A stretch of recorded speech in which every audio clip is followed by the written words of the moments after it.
Welcome to an overview of Chapter 2, the Constitutional Foundations, as we delve deeper into the U.S. Constitution. And I'm Mr. Rodman here taking you through it. Welcome. Glad you're with us. Let's start by looking at the Constitution itself. The words in the picture here, we the people, the idea of the Preamble. They're working to form a more perfect union. They know there is no such thing as a perfect union, but they're trying to find a more perfect one. They know the problems that were associated with the Articles of Confederation. Shays' Rebellion brought that out, and they want a constitution that has a stronger central government, but has rights for the states and for the individual people, the citizens themselves, which would be outlined in the first 10 amendments to the Constitution. Let's start with Article 1, the legislative branch, the bicameral Congress. This is made up of an upper house, the Senate, and a lower house, the House of Representatives. The idea of these two bicameral bodies is essentially to cool tensions in terms of the heated passions of the House of Representatives would be cooled off in the Senate. The whims of the masses would be formed into good legislation, taking cautious and deliberative approaches in order to create a law that then will withstand the test of time for hundreds of years, perhaps.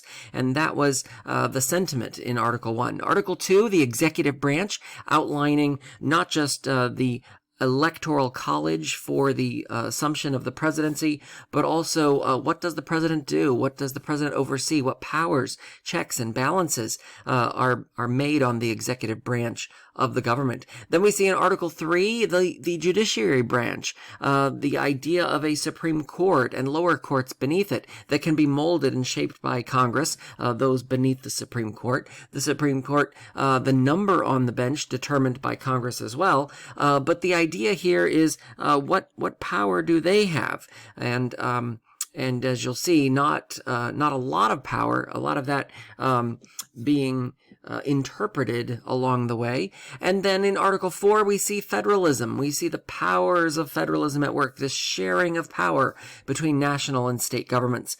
In Article 5, we see how we can amend this Constitution, and we'll talk a little bit about that in a moment, but this amendment process. And then in Article 6, we'll see, well, when national and state governments conflict, such as the case McCulloch v. Maryland, what happens in this particular circumstance? Who reigns supreme? We'll see that outlined in the Supremacy Clause, and then in Article 6. And then in Article 7, we see how do we ratify this Constitution? It's not the unanimity that we saw in the Articles of Confederation. It's 9 of 13 states that actually are needed to ratify this, so much lower than the 100% that we saw in the Articles. And then we have a Bill of Rights, thanks to the Anti-Federalists. Think of the George Masons, Patrick Henrys, and Sam Adams of the world, basically creating the individual rights that are spelled out or enumerated in the first 10 amendments of the Constitution. Now, this image definitely portrays some reverence to the Constitution. In particular religions, you'll know this character that you see here in the image with the glow as Jesus in the Christian faith. And you'll see a lot of other individuals, including the Supreme Court and the Congress behind them. The idea here is that people show a lot of reverence, much as they do for religion, to the U.S. Constitution. It is a hallowed document that was formed by the founders and framers. And the idea here is that we hold it dear. We hold it up with a lot of high esteem because of the document that it contains and how it essentially has created the government that we have today, and how it's withheld all kinds of scrutiny and withstood all kinds of scrutiny, and been able to withstand any other than 27 amendments to it. It has really lasted for over 200 years. And the idea of this is that it is continuing even in 2020, shows how important and how hallowed and revered the document really is. So an artistic rendition, mind you, but you can see the guy down in the lower right-hand corner with lots of papers around them, kind of clutching their hands, their face in their hands. showing how important this document is and how other documents have failed, but this document is to be highly regarded, and we see lots of people sharing in that high regard. So very, very revered, as you can imagine, in this artist's interpretation. How do we amend this Constitution? Well, it isn't impossible to amend it. We've done it 27 times, but you can see here that there is a process for doing so, what I call the 2/3 and 3/4 process. You'll notice in the first column, we have phase 1, which is basically the national aspect of this, which is 2/3. 2/3 of Congress needs to propose the amendment, or 2/3 of Congress needs to call for a national convention in which 2/3 of the states would then participate, and 3/4 of them would call conventions to ratify such constitutions, or excuse me, such amendments to the Constitution. That has not been tried, but what has been done in almost every case is Congress has proposed an amendment and the states have ratified it. You'll see the purple arrow there showing that the Congress has proposed it, 2/3 of vote in both houses, the House and Senate. Notice the president doesn't have a role here. The president can say or call for an amendment to the Constitution, but it's actually Congress that carries that out. So 2/3 of Congress, in doing so, they give that to the states to ratify or approve it. You need 3/4 of the states in order to do that. And then it becomes a part of the Constitution as if it were there when the Constitution was originally ratified, when it was originally approved. So we've seen this in almost every case. The only exception to this was in the 21st Amendment. And you can see here the idea of repealing prohibition was proposed by Congress, and then state conventions took that up, 3/4 of them ratifying or approving the amendment to repeal prohibition. Otherwise, all of them have been through Congress and state legislatures that have approved 26 of the 27 we have seen here.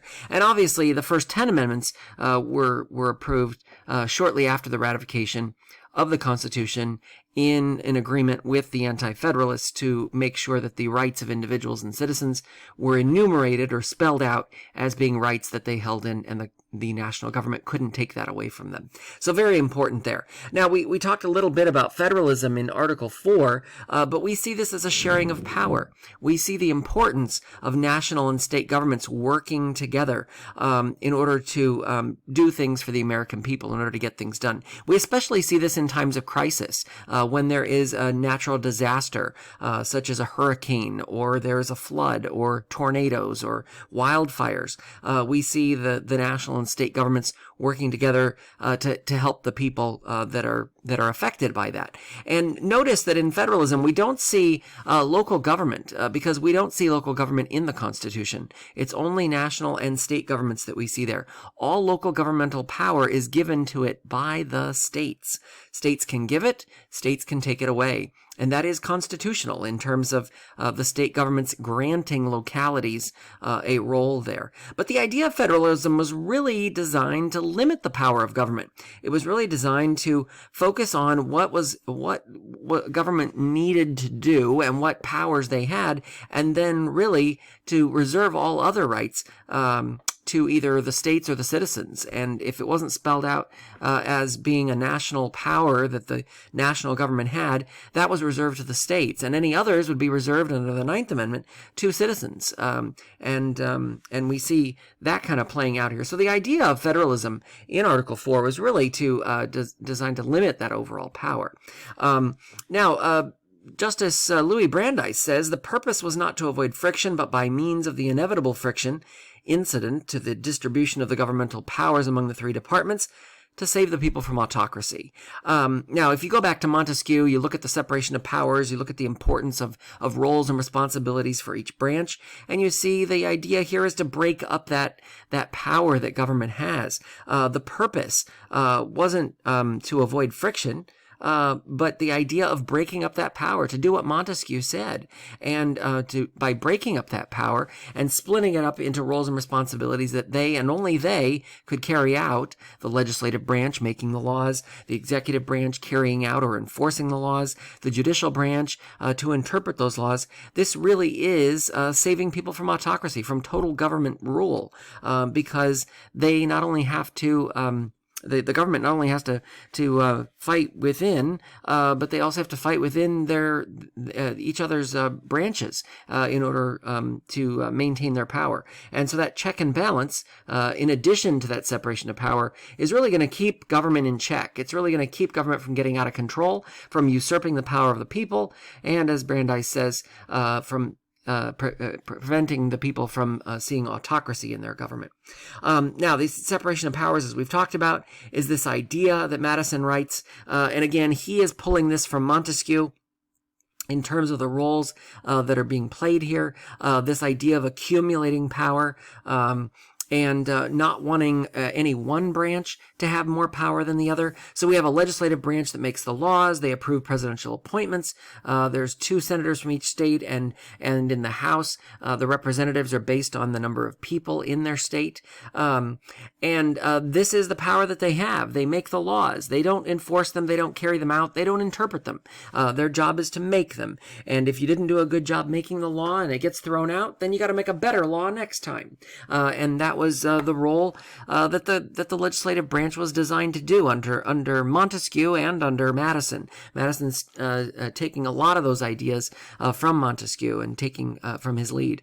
Now, the executive branch basically carries out or enforces those laws.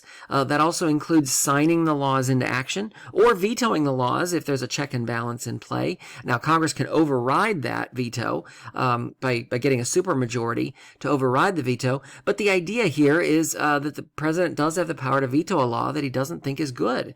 And then also has the power of pardons to be able to pardon individuals that are being accused at the federal level. Also to appoint federal judges.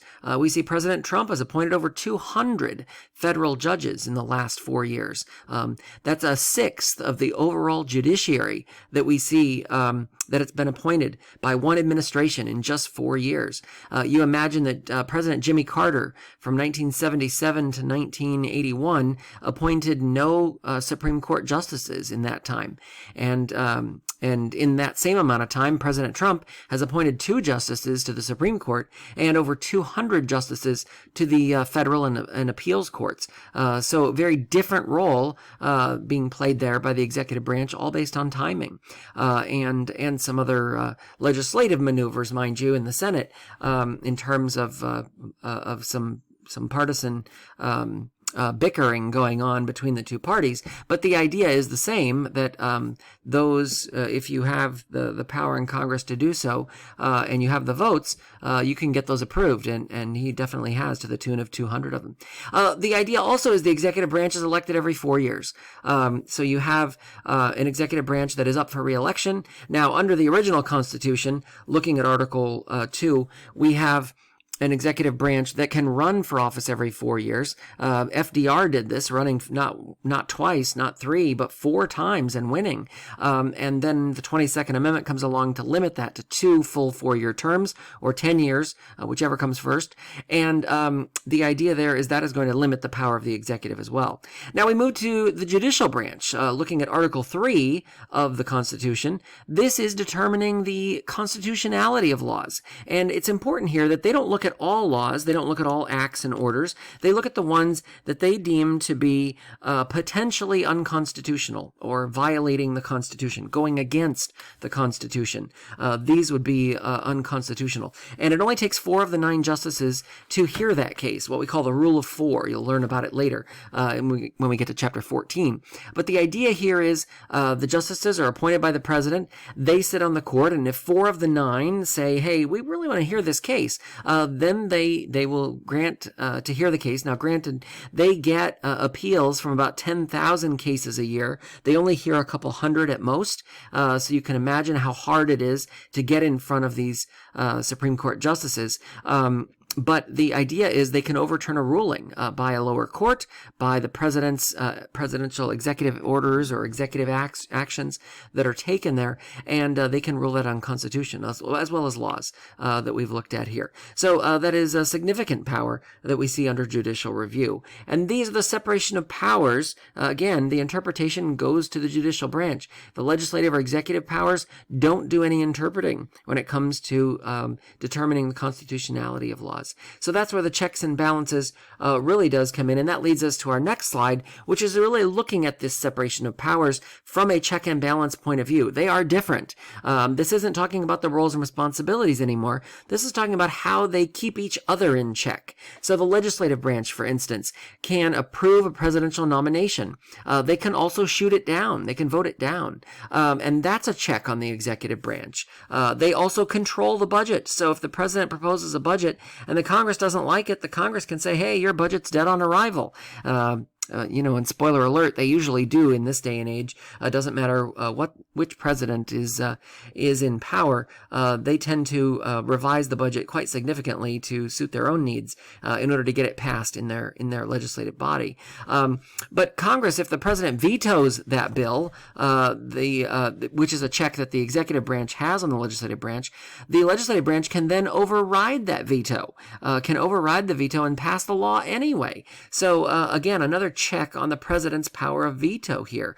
The legislative branch can also impeach the president and then hold the trial for removal. Remember, impeach means to bring up on charges. The House would do that. The Senate would hold the trial, as we saw in President Trump's impeachment trial last year. And so the House impeaches, the Senate tries, and he was found not guilty, so he was not removed from office by the Senate in that particular case. Again, another check on the executive branch. Now, what checks and balances does the executive branch have? Well, we mentioned vetoing legislation in terms of checking the legislative branch, but in terms of checking the judicial branch, we have the president nominating judges, and these judges then can rule on the constitutionality or unconstitutionality of the president's acts and orders. The president issues a presidential action or a presidential act or a presidential order. These can be ruled unconstitutional by the courts, and we've seen that.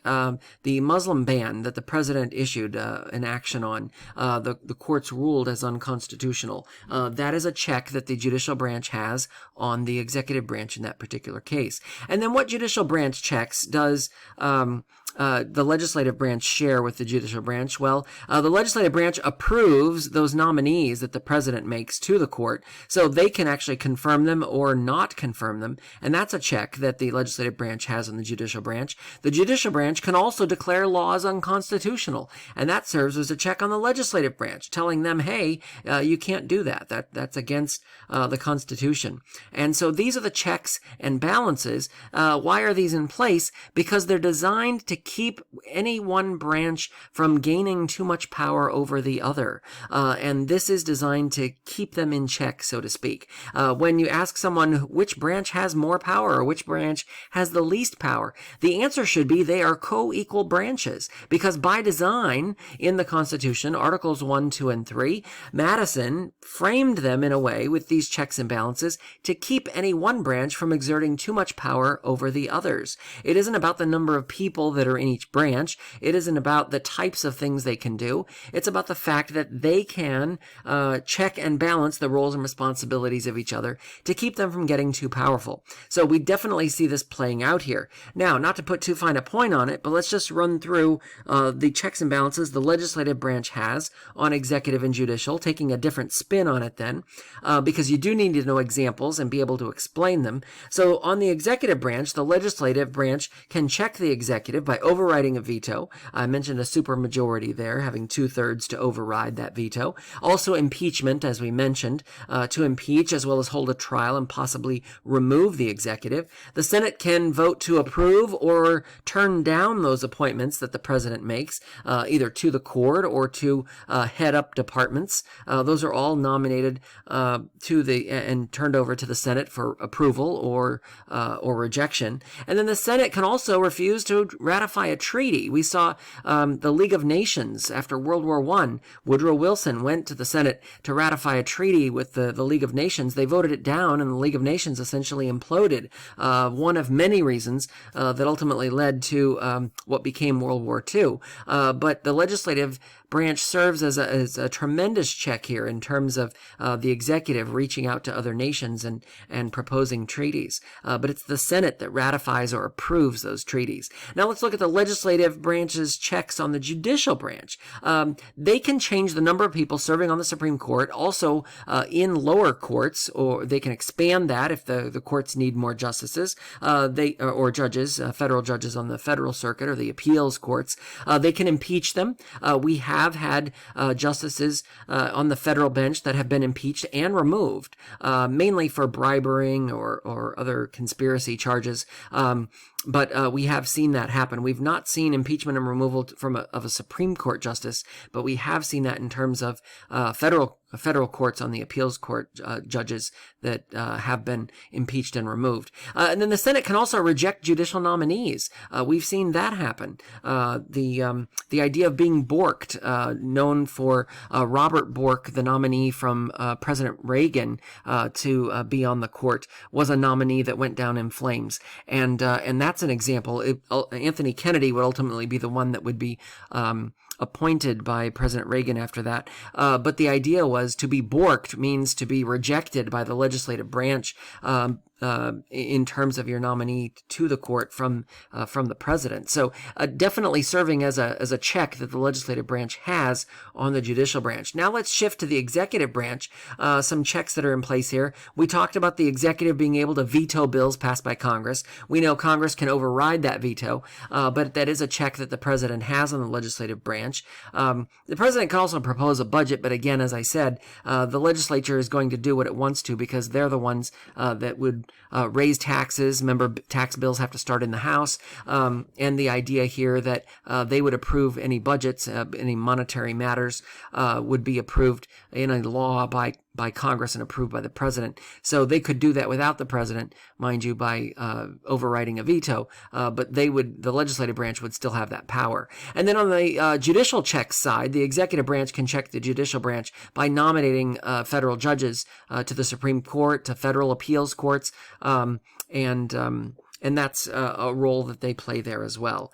Moving to the judicial branch then, again, checks that the judicial branch serves on the legislative branch would be declare laws unconstitutional. And on the executive branch, to declare executive acts or executive orders, other types of regulations unconstitutional. And we've seen that happen in numerous cases in both of these circumstances. Laws being declared unconstitutional, the line item veto that was approved, many presidents asked for it. Congress gave it to the president, and in the Clinton v. City of New York case, the Supreme Court actually said that it was unconstitutional. States can have it in the roles that they play, but it's too much acting like the legislative branch, and so it is not a power that the legislative branch can give away to the president, to the executive branch, in creating that line item veto. So the Supreme Court ruled that unconstitutional. And then on the in terms of judicial checks on the executive, as I mentioned, the executive action, the executive order that President Trump issued on the Muslim ban, the Supreme Court ruled that unconstitutional. So those are two good examples of where the Supreme Court really can step in and declare laws and presidential acts or orders unconstitutional in terms of what we see there. So how is this a check on factions? Well, remember pluralism, this idea of the pluralist democracy, is the idea that Madison had, and again, taking a lot of this from the ideas of Montesquieu and Rousseau, for instance, in terms of, well, if you have a social contract and you divide the government into different branches and levels of government of power, you can break your contract with them. Rousseau saying you can break the contract in order to form a new government or elect new leaders to that government. All of these are checks on factions. Remember, we can't control factions themselves, but we control the institutions that they can influence. And by doing that, how can anyone possibly control all of the levels of government, national, state, and local, as well as all of the branches of government, legislative, executive, and judicial, all at the same time? Who can do that? No one but the voters. And the voters are really the check on those factions. So by being able to control the institutions, elections, that control the government and who's in power, it's the hands of the people that really control that matter. And so whether you have a presidential election or you have a midterm or an off-year election, all of these are really checks on factions. It is trying to prevent factions from gaining any out of the ordinary control, and this pluralist democracy that is at work here, it's still in the powers in the hands of the people in terms of carrying that out.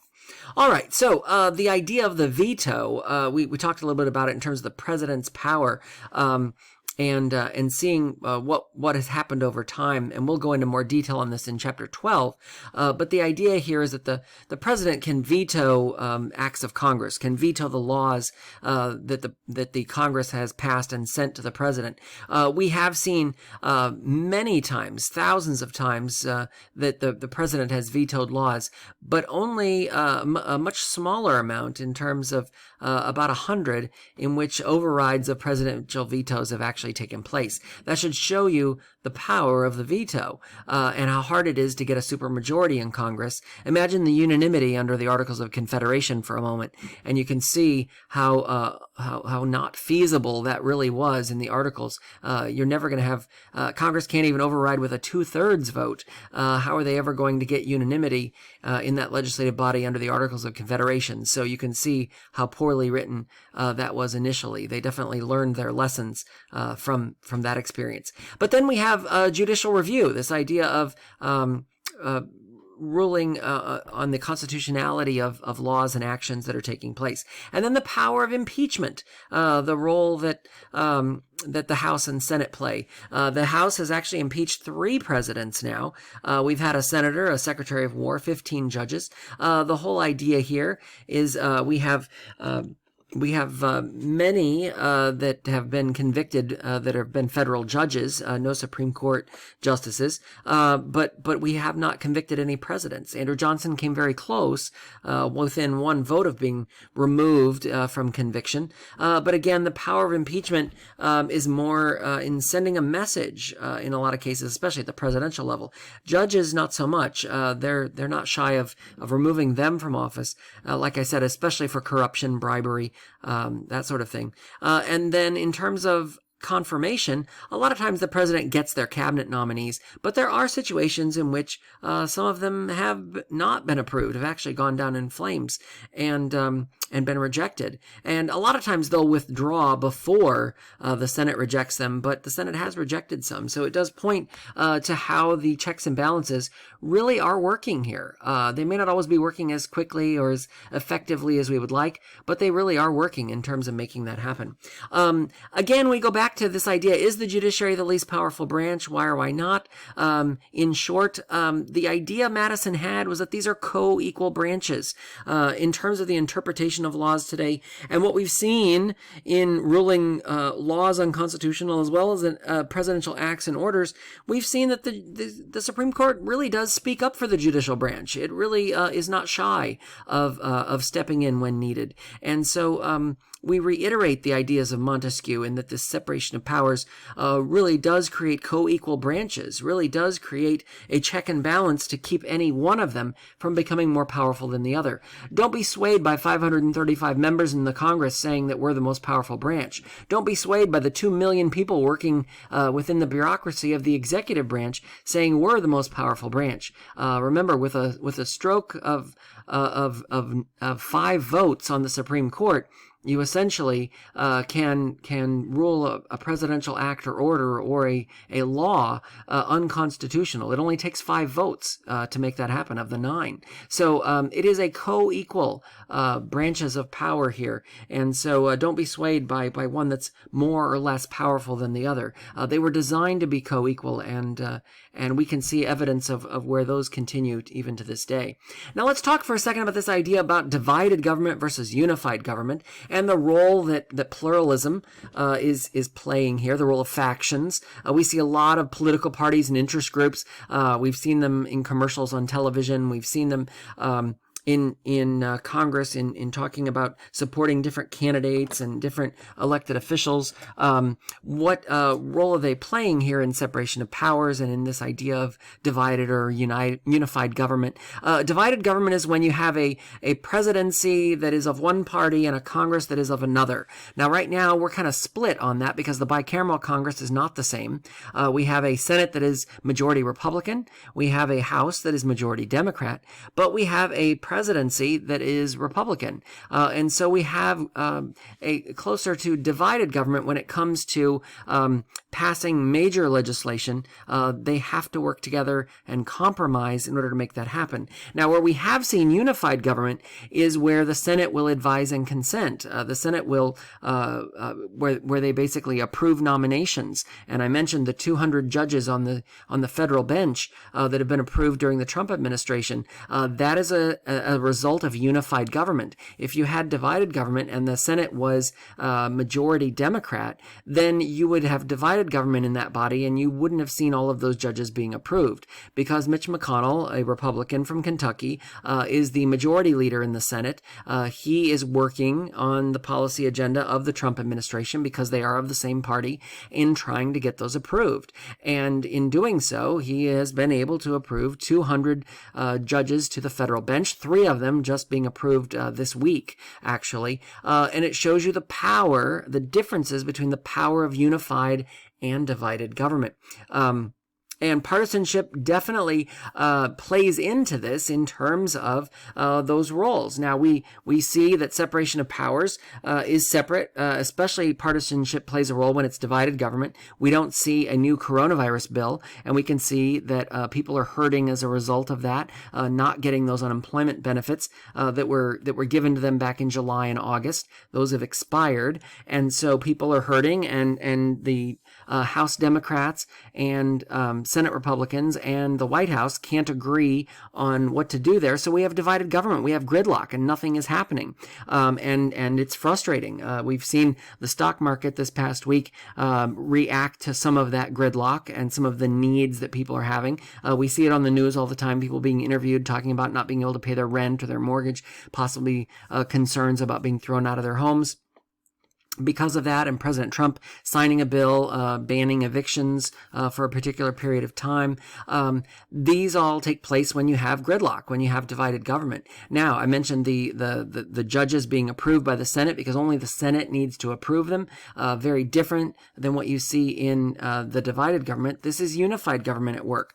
It works much more quickly. The minority is not heard in that type of environment because in the Senate, with these nominations, it only needs 51 of 100 senators to approve it, or 50 really. The vice president can break the tie, and we've seen some of those even taking place in which that has happened. But the idea here is a very different role in divided government versus unified government, and we definitely see partisanship playing a role in that capacity. Now, we've expanded the electorate. We've moved to more direct democracy, but we haven't always seen people step up to that. This chart here shows this. The 14th Amendment basically provides national citizenship and provides an outline of citizenship to all people, and how we define that. And we see in the 15th Amendment we've extended voting rights to all races. But at this point in time, women don't have the right to vote. So essentially, all ethnic and minority groups, men are able to vote. Now, we know that wasn't always the case. You had Jim Crow laws in the South. You had a lot of issues, grandfather clauses and poll taxes and literacy tests, trying to keep them from voting. But the idea was voting rights were extended to them, not always equal in every state, as that would play out. And we would see later in the 24th Amendment, poll taxes being abolished. We would see the Civil Rights Act of 1964, the Voting Rights Act of 1965, all of these things trying to expand the electorate, trying to improve on direct democracy so that the power again is in the hands of the people. And the 19th Amendment, we just celebrated that this past year. The idea of 100 years since suffrage, women's suffrage was approved, was adopted in 1920. We see the 23rd Amendment gave D.C. voters the ability to vote in presidential elections. They get 3 electoral votes in the Electoral College. And we saw that extended in 1961. We saw the abolishment of poll taxes, as I mentioned, in the 24th Amendment. That was in 1964, a part of the push for the Civil Rights Bill, and as well as the Voting Rights Act of 1965 to kind of close the loop on some of those Jim Crow laws and literacy tests and that kind of thing. And then we see the last one, reviewed in terms of the 26th Amendment and the ability of those that were going off to war, to Vietnam, those 18, 19, and 20-year-olds not being able to vote. And in 1971, they were granted that right. Now, unfortunately, I don't have very good news on, and then we saw a spike in 18, 19, and 20-year-olds voting. Unfortunately, it wasn't the case because, again, you can expand the electorate all you want to, but it doesn't mean people are going to come out and vote. And so that goes back to this idea of did not vote winning the 2016 race because so many people stayed home. Could we have had a different outcome if more people had come out to vote? Absolutely. A major difference, especially in some key electoral college states. And Hillary Clinton, I'm sure, will be pondering that forever, as will Al Gore and Samuel Tilden and a number of others. But the idea is the same, that it doesn't matter if you don't vote. It doesn't matter who's running if you don't vote. The most important thing that you can do is to vote. You can join political parties all you want. You can join interest groups. You can give money to those. But if you don't vote, you are breaking up the system that the framers and founders really were relying on, and that was people coming out to vote in these capacities. And even as we've amended the Constitution in order to expand this, we see time and again that the state legislatures and the Congress has been trying to extend the electorate in that regard. And but again, it comes down to, but will they vote? Will they vote, and will they come out to exercise their role? And so that's really the important aspect of the electorate there.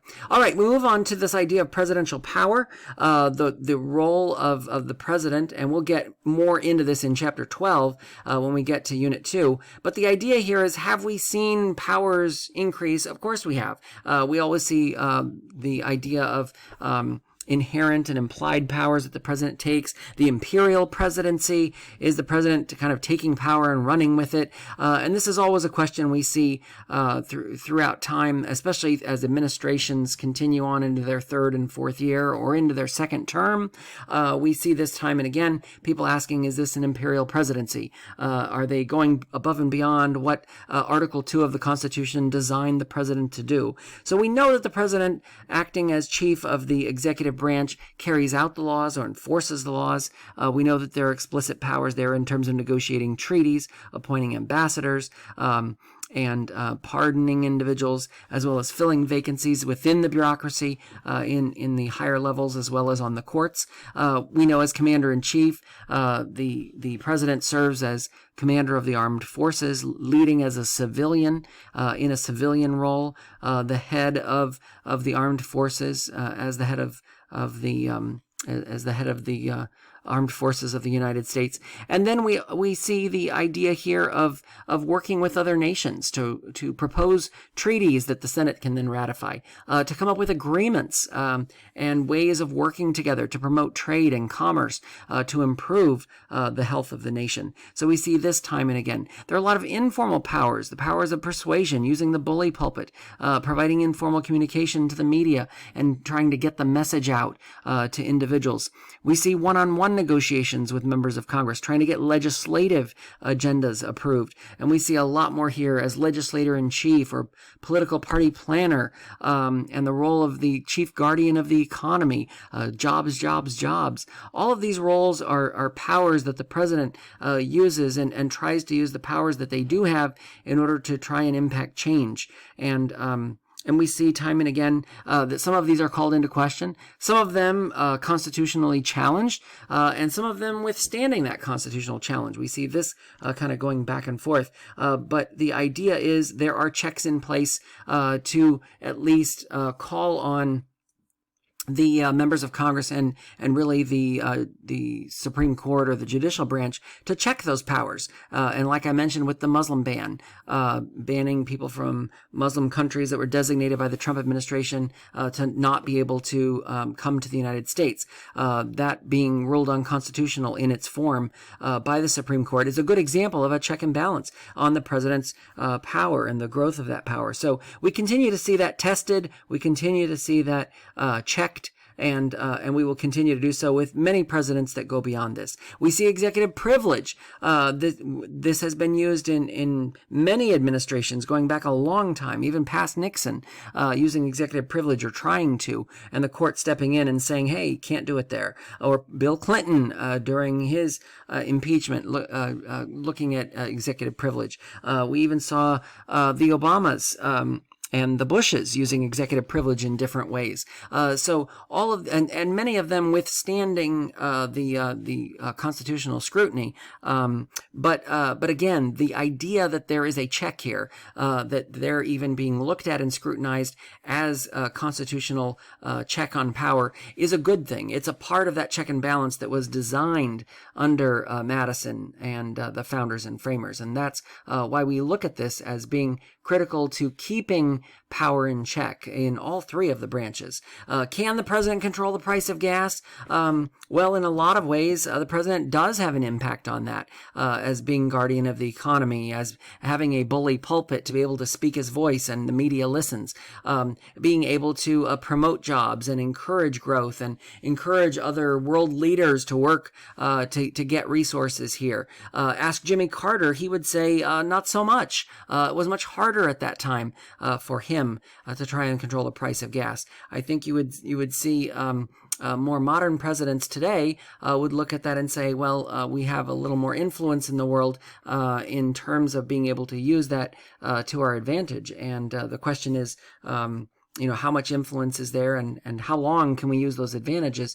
How quickly can we make that happen? Because it's also not something you can just turn around on a dime. So it's important to note there that there are some powers that the president can use in order to influence, I think would probably be a better word than controlling. But the idea is the same there, that the president does have some powers formally and informally at their fingertips in order to try and draw some conclusions there and try and make some influences. And then we have judicial review, this idea that was never explicitly given, but essentially implied that a role of judicial review or determining the unconstitutionality of a law or an act or an order really was a role that the courts could play. Now, the Federalists were very supportive of this. They saw this as a way to keep the powers of the national government in check. Anti-Federalists, not so much. They were worried about it having too much power over state courts, and that would supersede. Supremacy clause was probably more of what they were worried about.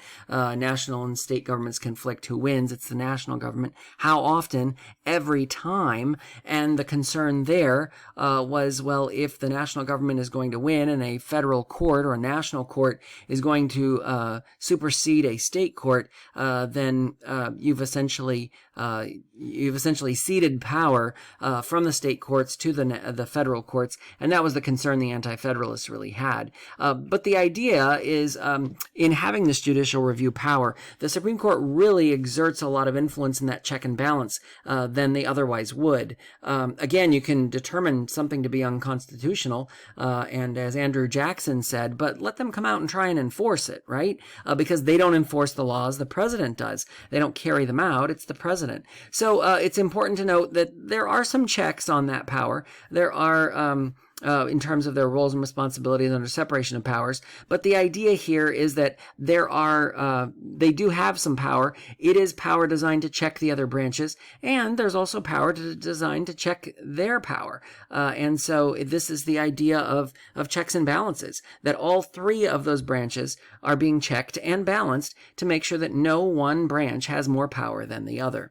Now, let's talk about Marbury versus Madison for a second, this idea of judicial review, where this came from, because many people consider this to be one of the most important or the most important Supreme Court cases. And the reason it's a landmark case is because it established this idea of judicial review. It allowed the Supreme Court all of a sudden to determine if a law, a presidential act, or an executive order was unconstitutional. Now, as I said, they're not going to do that for every law, every act, and every order. They're only going to do that if it's questioned, and someone is basically calling into account and asking them to rule on the case as to whether or not it's unconstitutional. Rule of 4 says 4 of the 9 justices need to hear the case, and the same thing is true in federal courts that we see there. the courts would have to grant certiorari, or the ability to hear the case, to call up the documents for the case, writ of certiorari, in order to hear the case and determine whether or not it's constitutional. They are basing their ruling on previous court rulings, what we call precedent, but also on the Constitution itself. They're not looking at state laws. They're not looking at what Congress may or may not have done. They're basing all of their rulings on those 27 amendments and those 7 articles. They're looking at that Constitution, and that is their basis for determining whether a law, an act, or an order is constitutional or not. So this was significant because it was the first time, essentially, as you see on the plaque on the wall here, says to say what the law is. And the idea here was the Supreme Court could step in and say, this is the law, this is what the law is, and today it is the buck stops here. It is the end of the line for a case in terms of litigation. So this idea of suing to find out whether this is unconstitutional. And so the Supreme Court, once they rule, that's it. It's over. Now, we will hear cases come up again, different cases that come up along the way, from year to year, but within that term, they're not going to hear that case and that issue again. And as I mentioned earlier, 10,000 cases are appealed basically to the court, to the Supreme Court, to be heard, and only a couple hundred are actually granted that writ of certiorari, show us the documents, we want to hear the case, and then scheduled for a hearing. So, and they only have an hour when they do. So only a couple hundred cases, and out of 10,000 or more, you can see how few are actually heard, but they are the final say. Now, if they decide not to hear a case, then the federal court would be the final say in that particular case. But the idea here is Marbury versus Madison was the first time this actually took place. It established a precedent or basically a history of hearing cases to determine constitutionality, and determined that this was or was not constitutional, and that was the law of the land.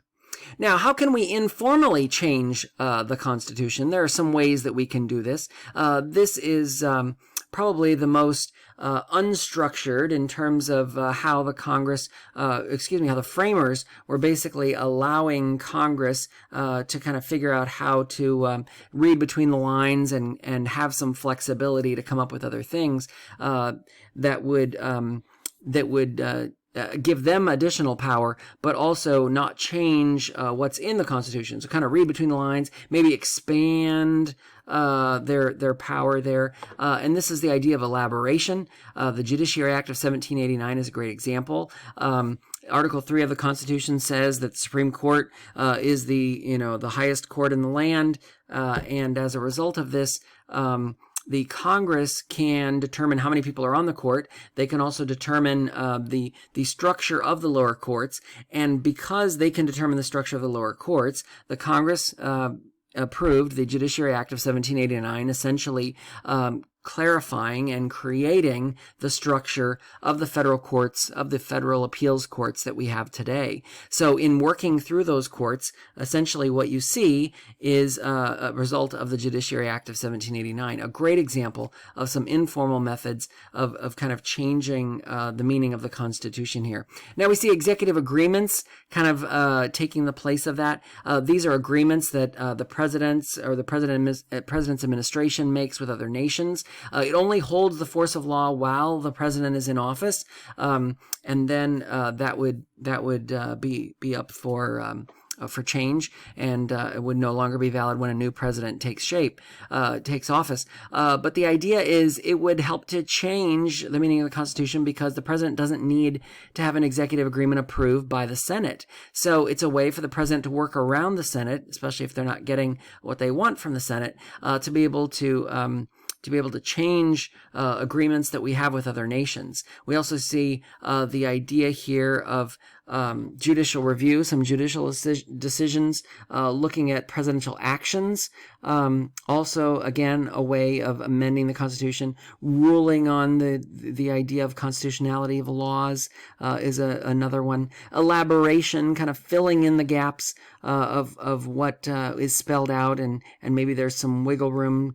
Senatorial courtesy is a good example of this. The president usually seeks out the Senate's approval when they nominate someone to the high court, and they will seek out, the idea is if they're members of the same party as the president, mind you, they're not going to seek out members of another party, but they would basically seek out their approval. They're not usually getting their approval, they're just informing them more than anything that they're going to nominate someone from their state or from their region, and that's again a way to change some of the meaning of the Constitution there. We see this elaboration with impeachment. The idea of high crimes and misdemeanors is interpreted pretty heavily by different sides, partisan being as it may. We saw this with President Trump's impeachment trial. We saw this with President Clinton's impeachment trial.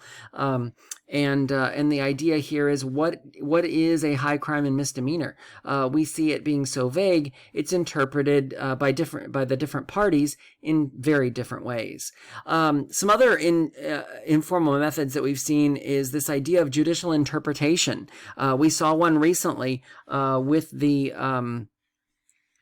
employment non-discrimination against LGBT community in the court this year, basically saying that the Civil Rights Act included protections from workplace discrimination based on LGBT individuals. Again, that's another judicial interpretation that we should probably add here. But the idea of Brown versus Board of Education, again, judicial interpretation, ruling that segregation is unconstitutional. Griswold v. Connecticut, the idea of looking at the idea here of using some type of counseling or talking to individuals about birth control is something that is part of a right to privacy and not an unconstitutional thing that a state can basically restrict under Griswold. And that would be the foundation that would lead to Roe v. Wade, the overturning of the abortion laws at the time in 1973. And then, as I mentioned, the LGBT case this summer on non-discrimination based on the 1964 Civil Rights Act. And so what we see here is some informal methods of judicial interpretation that are changing the laws. Even though there's no mention of them in the U.S. Constitution, we see some jurisprudence in terms of trying to determine what the Constitution means based on that loose interpretation, based on applying it to today. The founders didn't deal with abortion issues. They didn't deal with parental notification or birth control laws or this right to privacy. They weren't even addressing segregation issues at that time of ratification of the Constitution. But we can see that the judicial interpretation under that loose or activist construction is looking at that and interpreting it based on the meanings of the Constitution. And this leads to this idea of two schools of thought. Now we see the conservatives more of the originalist, and we see the liberal judges more of the adaptive. Originalist is that the Constitution has a fixed meaning, that is a word-for-word interpretation in terms of what does the Constitution say.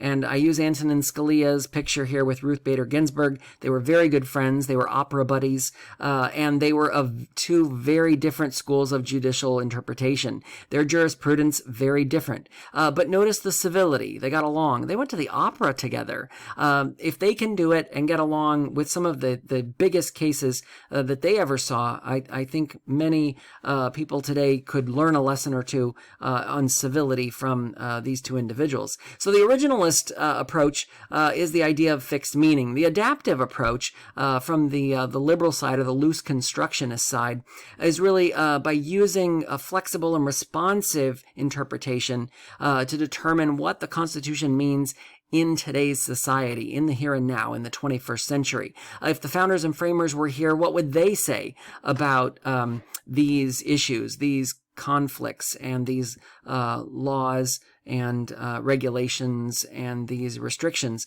what would they say in the here and now? So two very different schools of thought. So you see the originalist as more of a strict construction. Again, that's seen by more the conservative justices on the court. We see the adaptive or loose construction is seen by more of the liberal justices on the court. Very different judicial interpretations, but jurisprudence nonetheless. And then we talked about the amending of the Constitution in terms of the process of adding. I won't go into that again here, but the idea is essentially the same. There are different alternatives that people can take in terms of setting this up. The first one being the most common, and that is Congress basically approving or proposing an amendment. The states then ratify or approve that. 2/3 of Congress, 3/4 of states. Remember, it's 2/3 the first column, 3/4 the second column. So if you remember that, anytime you see 2/3, 2/3, you know that's not right. Anytime you see 3/4 and 2/3, you know that's not right. It's 2/3 of the national government, 3/4 of state governments, and in this case, the first method is Congress proposes the amendment, 2/3 of Congress, both houses, and then the state legislatures get 3/4 of them to approve it. You've got an amendment to the Constitution. 26 of the 27 coming from there. The second one, we've got a convention being called and by Congress and or 2/3 of state legislatures then taking that up, and 3/4 of the state conventions basically ratifying an amendment there is going to approve it. So in this case, we haven't seen this method in terms of the national convention. National convention being called and then a state convention or even a state legislature. Neither of those have taken place. What we have seen is the idea of Congress essentially calling on a state convention, and that was the repeal of prohibition, as I mentioned earlier. So we see the idea here is in terms of ratifying amendments, there are two options. State legislatures, 3/4 of them can approve it, or state conventions, 3/4 of state conventions could approve it. And again, the repeal of prohibition was the state convention route. All others have been through state legislatures. Now, it's important to note as we close out here that states can't unratify an amendment. So once they've ratified it, it's done, okay? Once they've ratified it and approved it, that's it. Initially, there was no time limit on ratification, and that's why the 27th Amendment was originally proposed as one of the original 12 by Madison, but it was never approved. That was the idea that if you wanted to give Congress a pay raise, they had to sit for the next election first and win in order to get that pay raise. And that was one of the original, if you want to give Congress a pay raise, they have to be elected to earn that pay raise. And that was one that took 200 years. It was the University of Texas at Austin, a student there, that wrote a paper on the fact that he thought that this proposed amendment by Madison from the Anti-Federalists could actually still be approved, and the professor said, no way, not going to happen. He took that as a challenge. I think he got a C on the paper or something, and then he took it as a challenge. He went to a couple of groups, interest groups, factions, and he said, hey, why don't we get this approved? Why don't we make Congress accountable for this? And so he was able to go state to state and talk to different states who started ratifying this amendment. It didn't have a time limit on it, so all of a sudden he was able to get 3/4 of the states to ratify this amendment and ultimately add it as the 27th Amendment to the Constitution. Now, footnote there, the student actually did go back to the professor and said, see, we did it after all. It only took 203 years. And the professor did change his grade. He actually gave him an A, which was pretty awesome. But the idea today is that Congress usually will only put a time limit of 7 years on it. So states would have 7 years in order to make that happen. Now, Virginia, as you can see here, ratified the Equal Rights Amendment, but unfortunately it was after the deadline. So a lot of people are like, well, they could do it again. Congress could propose another amendment and see what happens. That hasn't taken place yet, but to be continued. We'll see what happens in the years ahead in terms of making that happen. So more details on amending the Constitution here and kind of how it's been used. These are, you can pause this and take a look or look at the slides when we're done here. But this will give you kind of an overview of some of the amendments and the power of those amendments that have taken place. We've talked about several of them already here today. But the idea behind this is, obviously, it's really hard to amend the Constitution. It is not an easy process. Over 200 plus years, we've only done it 27 times, and the first 10 were in the Bill of Rights, so we've really only done it 17 times since then. That's important to note. It's also important to note that by design, the founders and framers wanted it to be hard. They wanted it to not be an easy process, just like they wanted a law having to be approved by Congress and passed by the president or signed by the president. They wanted that to be hard too. They didn't want the lawmaking process to be so easy that frivolous bills and the heated passions of the moment would get through, and they would be really crappy legislation. They wanted it to be good stuff. They wanted it to be for, again, like the preamble says, for our posterity, to stand the test of time. That was the importance of the role they played there. So that's why we've seen the years that it takes in terms of being able to address this and why it's so tough to do so. I hope you found this helpful as we've looked through the constitutional foundations, as we've looked more into the Constitution and the role that it plays. I hope you found this helpful. Let's take a look at some practice questions. So Article blank establishes a Supreme Court. Yeah, can't pull one over on you. You know that's Article 3, of course. That is Article 3. And then checks are blank used between branches. A little trickier there, but I know you got this one too. Good, infrequently. In terms of the infrequency used between the branches, we do see that from time to time. But again, in comparison to what they're doing, they are infrequently used because we see more of what their roles and responsibilities are. Again, that is used to check their power, and what they do from day to day is more within their lane, keeping within their lane in terms of separation of powers. Blank was a judge who did not get his commission and petitioned the Supreme Court. The case led to judicial review. Yeah, this is Marbury versus Madison, the case. Madison being the Secretary of State at the time who was being sued in order to grant those commissions as a result of that. And then we have our last question here. Sorry, we have two more. Blank is an example of congressional elaboration. Yep, that is impeachment. And then, because the idea here is, again, what is high crimes and misdemeanors? It is a very vague terminology or concept. And then the blank approach entails the strictest reading of the Constitution. And that is the originalist, or the strict interpretation, the Antonin Scalia approach. I hope you found this helpful. One more cheat sheet I'm going to share with you is kind of an overview of the articles and amendments that I think you'll find helpful in terms of what each one is all about, the role of each article and each amendment as a result of this. And again, you can pause this or screenshot it, whatever you need. But I hope you found this helpful as we've gone together through an exhaustive search of the constitutional foundations in Chapter 2. Take care, live the 5, have a great day, and we will see you in Chapter 3 when we talk about federalism, that sharing of power between national and state government. Take care.